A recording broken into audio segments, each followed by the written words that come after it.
I am currently $85,000 in debt that my husband of 35 years does not know about. I like my church. They've asked the senior members to co-sign on a loan for the expansion. I'm currently in $2.3 million in debt, and I don't even know where to start to try picking up the pieces and moving forward. So today we're going to be going over some call-ins on the Dave Ramsey Show. There are many different types of stories, financial issues, and sheer amount of money being talked about that honestly you just don't see when you watch the financial audit. So we have a lot to go over today, along with comments from you guys from previous videos. So if you want to be featured on a future video, leave in the comments down below. But let's start off with one that I'm starting to see is a reoccurring issue on this channel. I like my church. They've asked the senior members to co-sign on a loan for the expansion. I listened to you and kind of a flag went up. What do you think about that? Well, I'm kind of weird. I think churches ought to follow what the Bible says. And 17:18 Proverbs says one lacking in sense co-signs for another. Yeah, it's a $2.3 million. The church. No. Stop. It ends right there. The Bible says one lacking in sense cosigns for another. That includes a church, especially a church ought to be following the Bible.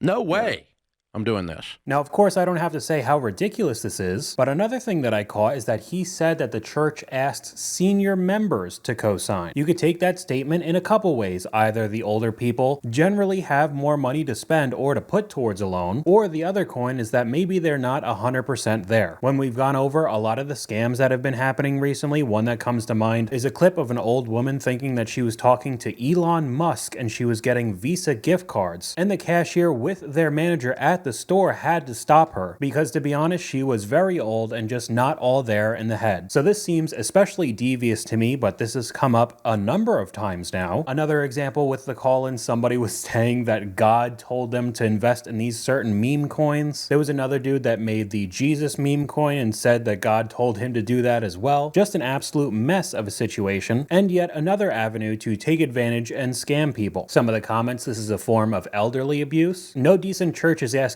anybody to go sign a loan. Sounds extremely shady to me. No, don't do that. Why would anyone consider signing a loan of that magnitude? And this goes well with a comment from one of you guys from one of my older videos. God told me those people are bad with money. I don't know if it's maybe a way to not be responsible for your choices, blaming it on God or a higher power, but trying to use that type of reasoning or make excuses like that seems like a massive red flag to me. I am currently $85,000 in debt that my husband of 35 years does not know about. I have just had my oh crap moment when I overdrew my checking account because 20 years ago we had to file bankruptcy. At that point, my husband and I separated our checking accounts because he is a saver and I am a spender, and I got us into that mess. So now I am door dashing. I'm working my full-time job. I'm selling everything that I have purchased, trying to get out of this debt because I do not want to tell him, and I don't want to ask him to help me.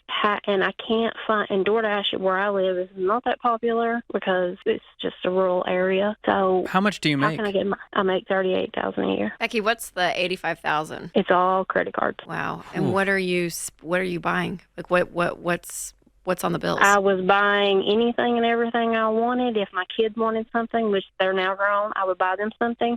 If my mom needed help, I'd just give her a credit card. Okay, so we have a couple of things. Picture perfect example of somebody who filed bankruptcy but didn't change any of their behaviors. Used it as a reset button, a clean slate, and then got themselves into almost 6 figures worth of credit card debt all over again. And we're talking, what, 20 to 30% interest on that? The other thing that has become increasingly more common is financial infidelity. Her husband doesn't even know that it's happening, and she doesn't want to tell him. This could easily snowball into a much worse situation, and as I've said over and over on this channel, one of the big reasons why divorce rates are so high right now are financial problems. So this really does not look good to me. We could look at some of the comments. Financial infidelity is so bad she did it twice. I would also want to put at least a little bit of blame on the husband, because if you guys ended up going bankrupt a while ago primarily because of your wife, and then out of nowhere she was coming back home with all of these random items that you most likely couldn't afford, wouldn't some sort of red flag go up in your mind and think that this is happening happening again? And the next comment kind of touches on that. I think he knows something because what is she doing with her DoorDash income? It's so easy to get underwater like this if you're not watching. Like I said, 20 to 30% interest can absolutely destroy you within a matter of just a couple months. Wow, it seems like they need to go their separate ways. I don't know. The more I make videos on this channel, the more I see problems like this happening all the time. I'm so confused. You currently are a high school English teacher. Yes, sir. And you have $175,000 in student loans? Yes, sir. Out of state. And what does this have to do with water polo? I was recruited to play Division I water polo for them. And you went there and it cost you $175,000 to play water polo? I did not get the money I was promised. And you kept on anyway? I don't quit.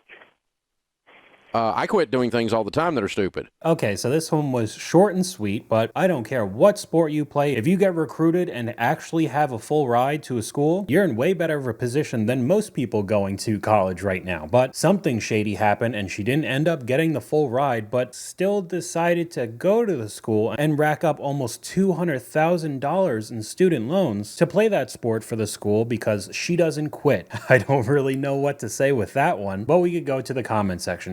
$175,000 to be an English teacher is just crazy. Reality is that she wanted to play Division I water polo at any cost, and now she's suffering the consequences. I feel like if this story was actually true and she got recruited to do so, there probably would have been some other school to give her at least partial ride or a full ride, maybe Division II, Division III, I don't know. To me, it seems like they made the worst possible decision. I didn't get the money I was promised means she was cut. Therefore, no scholarship, and she decided to stay at the school. What a poor decision. I don't know, maybe that happened, maybe it didn't, but I probably wouldn't have stayed at that school if it did cost that much. I have taken over handling our finances from my husband. He got into the sovereign citizen thing about 7 years ago. It's a group of people who don't believe that our government is actually a government, that when Congress let out in the early 1900s that the same people didn't come back in and they passed laws around our taxes and everything else, and that it's unconstitutional, and that when we were born, our Social Security number is used as collateral by the government, and so we have billions and billions and billions of dollars in an account somewhere, and our signature can pay off debt. Just our signature. That we don't have to pay back loans. We don't have to pay our mortgage. We don't have to pay anything. Tell us, what hole are you in? So he stopped paying our taxes. Right. He stopped paying our mortgage and our car loans, and we had a home loan that we got years ago. He stopped paying all of it. And I'll just give you some numbers. Taxes are over $500,000, including all the fees. My God. Mortgage, they tried to close on the mortgage. They tried to foreclose twice. The sheriff showed up. And like I said, I didn't know about any of this. Right. I found out when the sheriff came and said, here's your foreclosure papers.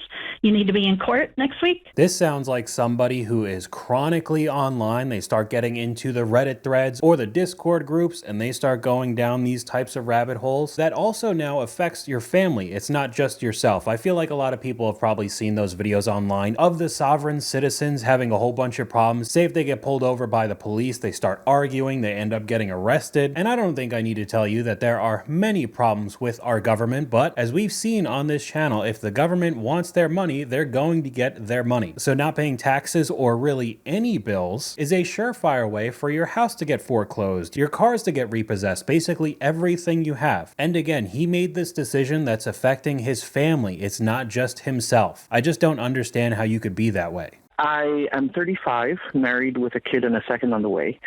I have $1.8 million in debt total. Good Lord. Yeah. Does that include your home? In Montreal, which is the third most expensive city in Canada. And I work as a nurse, which is the cheapest paid in the whole of Canada. And what is the $1.8 million on? I hope it's just your real estate, right? Well, I have a triplex, which I owe about $680,000 on. Mm-hmm. I have my family home, which I owe $590,000 on. That's not all of it. Then no, it's not all of it. Like I have two Hondas, which I owe close to $70,000 on each. I have $350,000 of personal debt, and then $35,000 of credit card and student loans. What is your $350,000 of personal debt? It was loaned to me mostly by my cousin, both as a down payment for the house as well as to renovate the house and the triplex.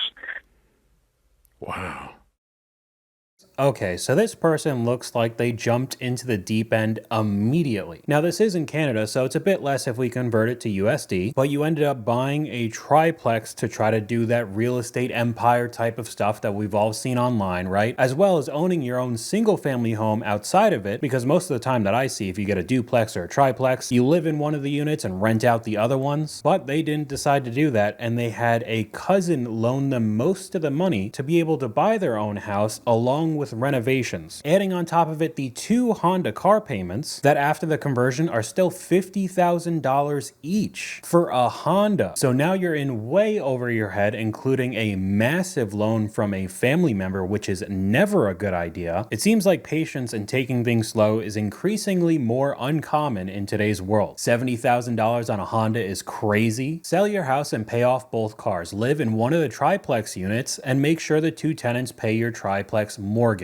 There you go. That's what I see happen a lot when we're talking about people purchasing that type of rental property, especially when you're talking about Canada, how expensive it is to live there right now. But we have a very quick clip that goes along with the last one. When you loan your friend money, they are no longer your friend. You can't keep that from happening. Their primary relationship is now slave and master. The borrower is slave to the lender. So I know that's pretty extreme, but when we're talking about family members, cousins, especially that amount of money that was being lent to him, that completely changes your relationship and could be very detrimental if you have a tough time paying them back. I'll never give anybody money with the expectation that they'll pay me back. If I can't go without it, I don't lend it. The pain of asking for your money back. That would be a very awkward Christmas or Thanksgiving dinner, right? Another similar experience from you guys. My cousin got into so much credit card debt his wife threatened to leave him. He asked me for money and I said no because I knew I'd never see it again. A few weeks later, I started getting letters from his bank at my address. Without my knowledge or consent, he'd given them my address. It took months of hassle to convince the bank that I had nothing to do with his debt. Never trust a relative in debt. It almost never seems like a good idea to me. I'm 71. I'll be 72 next month. My wife is 66.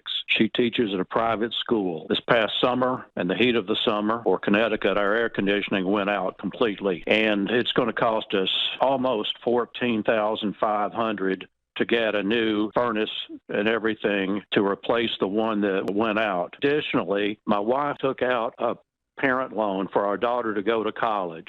I was adamantly opposed to it, but her philosophy is she's my baby and I love her, so I'm going to do it. Due to being in forbearance twice, once due to getting sick and having to take off work, as a result, she still owes over $100,000 on that. Our daughter went to a private school in New York. I have to go back to work. I took an early retirement a few years ago, but all I'm getting is a small Social Security check because my salaries were always low. So now with a couple of these big payments, one you had no idea was coming, the air conditioner going out in your home, and kind of co-signing for a private university in New York, I don't have to tell you how expensive that can be. You now have to get out of retirement and honestly probably work for the rest of your life, unfortunately. I don't really know what to say because I know a lot of parents would want the best for their child, so that's probably why they took out the loan. However, that puts you in a very bad spot, especially if you're getting up there in the age. You might be in a situation where you can't work as much or as hard as you used to because your body can't take it. It's not that you're lazy, it's just not going to happen anymore. So being forced to do this because of a couple financial hits seems like a pretty rough life to live to me. If he had this debt, why did he retire early? I don't want to buy a house if that's a typical home repair cost. I mean, you have that, replacing a roof as well could be unbelievably expensive. Sounds like they never saved or planned for retirement. Do not retire with that much debt. Why would somebody do that? Red flag after red flag. Now here we have a couple clips back to back, one that I do agree with Dave Ramsey and the next one that I don't. But when it comes to us looking at gurus and making it look like it's so easy to make a whole bunch of money off of real estate or anything that they're really trying to peddle, just know that they're most likely just lying to you so you could buy something from them. People who say passive income on real estate are morons. There's nothing passive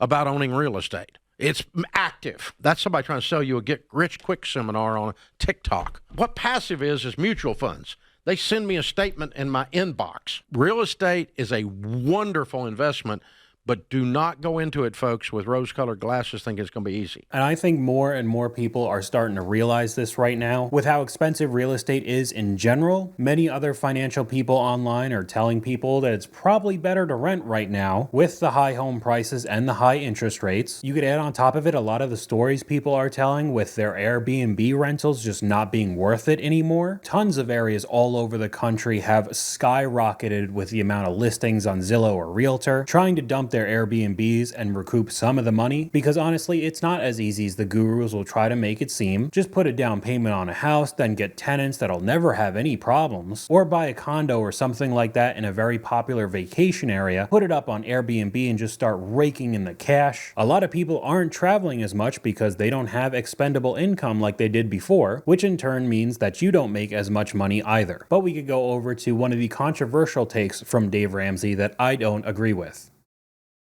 Jim's in Washington. We have all our monthly bills paid with our Visa card. Everything we buy is also paid with Visa. We pay off the Visa bill on time and have never paid interest on our Visa. We use our airline miles at least every 2 years. We have no debt and enjoy traveling with free miles. What do you say? Why do you say this is wrong? Because, Jim, it's very simple. Personal finance is 80% behavior. It's only 20% head knowledge. And several different studies have confirmed that when you pay for things with plastic, you spend more than when you pay with cash. Okay, so even though I said I don't agree with this, I do agree with it being way easier to spend more money with a credit card, a piece of plastic, compared to actually giving somebody cash in hand, and that a lot of people's issue is their financial behavior, right? They take it too far because maybe they're getting 2% cash back or maybe 5% at restaurants this month, so they end up going out to eat way more than they should, racking up more debt than they would have, and then possibly snowballing into a way worse situation. But overall, if you do have that kind of discipline, you're leaving free money on the table. The cash back, the miles for traveling, points on any of these credit cards all end up being free at the end of the day because you were still going to spend money in the first place. So I mean, again, if you do have the discipline, I feel like it's a no-brainer. I do understand why Dave Ramsey doesn't like it because there's a lot of people who take it too far, but I'm personally still going to be using my credit cards for everything and paying it off in full. I'd like to say that I'm just smart enough to understand markets, but just stupid enough to think that I can make money doing it. Based on your tone, it sounds like you have not made money doing it, or you at least have lost money since then. So I started investing about 5 years ago, and it's been a slow trickle stream of trying my best to learn markets, get in and out, and pay for courses even. Well, when you say, let's make sure we're clear. Investing is a very different game. What you've been doing is gambling and speculation. It would be very difficult for me to argue with you. Okay. I'm not trying to dog on you. I just want to make it clear for everyone listening because they think, like you, that, hey, I'm investing. I'd say that the core of the issue is that as much as I love paying off debt and the idea of paying it off, when I get started paying it off, I always have this thought, well, you know, if I just took this money I'm going to use to pay this credit card and invested it, I could probably double it. How much money have you spent on this addiction? Probably about $70,000. Wow. So that's somebody with a gambling addiction masking it in the veil of investing. He's been on Wall Street Bets a few too many times, and maybe he does have a decent amount of knowledge in the markets, but clearly it's not working out for him, being in the whole 70 grand. But as we see in almost every one of the comment sections when we're talking about gambling, nobody takes it seriously. This guy's my liquidity. Wait, day trading and investing are the same thing? Thanks for the liquidity again. So he doesn't understand the markets then if he's not making money. You only lose when you quit. Don't give up, little bro. And then we could take a look at the same situation a step further. Stupidly, I took on day trading and I made like $120,000 in 3 months, but I took out a $60,000 loan to get that. Long story short, I ended up losing the money, and then I took out another loan to try and make it back and lost it too. So now I owe like $6,200 a month in expenses, and I make like $4,000, and I'm about to lose my job because I can't afford a delivery vehicle to deliver out of because it's part of the contract. And I'm freaking out. My girlfriend cheated on me, and I feel like I'm going to lose her, and I feel like a lame excuse for a man. And I just don't know what to do anymore. So unfortunately, that's when things start spiraling out of control. Wouldn't be surprised if he saw one of the influencers peddling how much money he was making day trading and got a taste of that feeling, making $120,000 very quickly, but he really should have quit while he was ahead, even though a vast majority of people don't do that. They just put more and more money in. And now his loans and expenses outweigh the money that he makes at his work. On top of his girlfriend cheating on him, his life is pretty rough right now. And if you've watched videos on my channel, you know how big of a hater I am of gambling, sports betting, anything like that. So we'll just take a look at this last clip and we'll move on. How do I manage my husband's finances? He told me 2 weeks ago that he has a gambling addiction, and how do I protect myself? We both have separate bank accounts, and we've been together for 11 years, so I've been wanting to merge our finances a bit more together, but he was very reluctant. And now he has lost millions of dollars in the last 10 years. Lost millions as in he had millions and then he lost it? So he Or is he in debt because of this? No, a bit of both. He has an annual revenue of $1.3 million. He's a specialist, so he makes good money.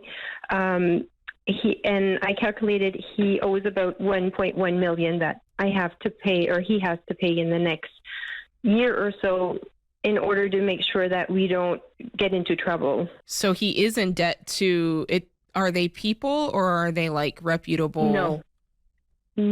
So it is past due taxes. The amount of people who don't pay their taxes is unreal to me. This person's making life-changing amounts of money yearly, and it seems like he even knows that his gambling addiction is so bad that he didn't want to merge his finances with his wife, but still decides to keep doing it anyway. I feel like this goes really well with a comment from one of you guys. I hate seeing people make life-changing money and screw it up. It makes me mad. If you're making legitimately over $1 million a year, what's the point of gambling? How much money do you really need at the end of the day? Because isn't that the goal of gambling, to be able to win more money? But you making over $100,000 a month would lead to a pretty nice life. I know I talk about gambling and day trading all the time and how much I hate it, but when there's stories like this, example after example online, what else do you want me to do? I'm currently in $2.3 million in debt, and I don't even know where to start to try picking up the pieces and moving forward. Who gave you $2 million in debt? It's actually a combination of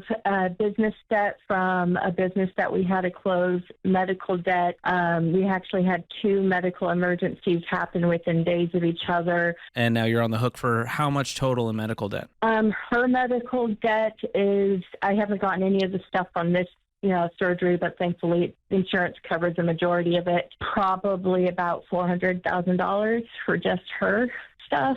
How much is the business debt out of the 2.3? 1.8 plus about another 100, so about 1.9 million. Okay, so this is a very long story that many things were out of their control, right? The medical emergencies obviously were not planned, and with how ridiculous the health system is in the US, that turns into $400,000, but that still is a small piece of the pie when we're talking about $1.9 million in business debt. It sounded like there were a whole bunch of issues. They had a house fire, they signed a lease with their landlord for their business, and it seemed like there were a ton of problems with that, but I wanted to include this video because most of the examples that we go over on this channel is a result of many people's poor financial decisions, but things could still pop up out of nowhere, very bad luck, and somehow turn into $2 million worth of debt. This one really does leave me speechless. So keeping on the topic of small businesses, I wanted to put this next example in because I personally have been on a kitchen nightmares kick. They have their own YouTube channel putting up full episodes for anybody to watch. And now I personally do not have a passion in cooking, but it's starting to look more and more unlikely for someone to be very successful in that niche. The number one way to go broke is open a restaurant. It's like freaking guaranteed. He wants to quit his job and open a restaurant, which has been his lifelong dream. He has done no research and has not created a business plan. His idea is for us to sell our fully paid for home, of about $500,000 and live in an apartment, so he can purchase a restaurant, oh geez, I don't even know if I can get through this. In the meantime, he wants me to keep my job, so we'll have one steady income of $85,000 a year. I could see putting all of our money into this venture and end up losing everything. How do I convince him it's a bad idea? You have a vote, too. This is your life as well. And you're on the deed of that house, so don't sign it. She's exactly right. Number one, you need a business plan. Number two, you would need some experience in the freaking restaurant business. Which is hard. Before you do that. Number three, you need to understand that you're taking on the category of small business that has the highest rate of failure of all small businesses. Okay, so I get it. If you truly have a passion and you really want to open up a restaurant, at least do some research instead of trying to uproot your entire life, including your family, selling everything that you own to immediately jump into the deep end in a business that has a very high likelihood of failure. This particular example seems like an almost guaranteed open and shut case that he will not be successful in this venture. It almost seems like more of an emotional response instead of a well thought out plan. We could take a look at some of the comments. Even the busiest restaurants in my town still went broke. I'd get him a used food truck for $20,000. He'll get over being a restaurateur. We opened a Subway, so they franchised it and lost everything. Had to file bankruptcy. Just sounds like something that I do not want to be a part of whatsoever. I'm currently living in hotels. I can't seem to find an apartment. What should I do? You can't seem to find an apartment. Why? My credit score is abysmal. Are you working? Yes. What do you make? Full-time. What do you make? $87,000 a year. $87,000 a year. Yeah. Good for you. What do you do? I'm an occupational therapist. How'd you end up homeless? Well, I moved from state to state for love and a relationship, and that did not work out. My only real option at the time was to find a hotel for temporary housing. Do you have any money now? No, because I'm basically spending $2,200 a month just to keep a roof over my head. Yeah, and but you have make $87,000. So I have a car lease about $340 a month, and I have my student loan debt. It's about $1,000 a month. Have you been paying it? No. Marie, I'm struggling. Okay, you've not paid that. You paid a $300 payment. You make $87,000, and you paid a hotel bill. That's all you've done. Where is all your money going, kiddo? Eating out. I only have a microwave here, so I can't really cook. Okay, so there's even more to this clip, but it kind of sounds like another person's life spiraling out of control. I know this particular situation is becoming a bit more common in today's world because so many people are meeting online, and that's what it really sounds like to me happened with this woman, taking everything that you got and moving to another state for love and it not working out. Because it is way different speaking to somebody face to face instead of a dating app or text messages, whatever it was. And unfortunately, that turns into living in a hotel paying thousands of dollars a month and not really knowing what's going to happen next. That's rough. I won one of those multi-state lottery drawings with a group of coworkers. I haven't told anyone besides my wife and besides one sibling. No one knows. And how much? My question for you, after taxes, it was about $22 million. Holy crap. Wow. Holy crap is the understatement of the century. Yeah. How old are you? It was a lot. I'm edging up on about 50 years old. Okay. Okay. So yeah, you haven't told anyone, and I've got some guesses, but why? Well, the first thing I did when I found out that I won was research. And it said, that you get to read all those 1 in 5 people lose their lottery winnings or go bankrupt within 10 years. And one of the things they all said was, you tell too many people and you get too many people at your door asking for this, that, and the other thing, asking for handouts and expecting you to pay for everything. So my wife and I made a conscious decision just to kind of keep it under wraps. So I wanted to put this clip in not because I think that there are a ton of people watching who won the lottery, but especially in today's world of social media, maybe if you do start becoming more successful, getting a pay raise, climbing up the ladder, making good money, many people's first thought is to flaunt it in front of everybody else. You immediately go out and get a nice brand new Mercedes or some sort of sports car, all the designer clothes, going on vacation, putting it up on Instagram, and in my opinion, it almost puts a target on your back now. now. So if you are currently doing well, even in this climate, I would definitely try to keep it under wraps as much as possible. And goes with a comment from one of you guys. I'm 40 and I wish I told this to my younger self. It's better to look poor and be rich than look rich and be poor. Because just like the statistics with all the lottery winners, there's a large percentage of them that even if they win millions or tens of millions of dollars, they end up blowing through all of it and being right back at square one. But that's all I got for you guys today. Let me know what you guys think in the comments down below. YouTube thinks you'll like this video popping up on screen right now, but hopefully you guys enjoyed this video. If you did, please leave a like and I'll talk to you guys later.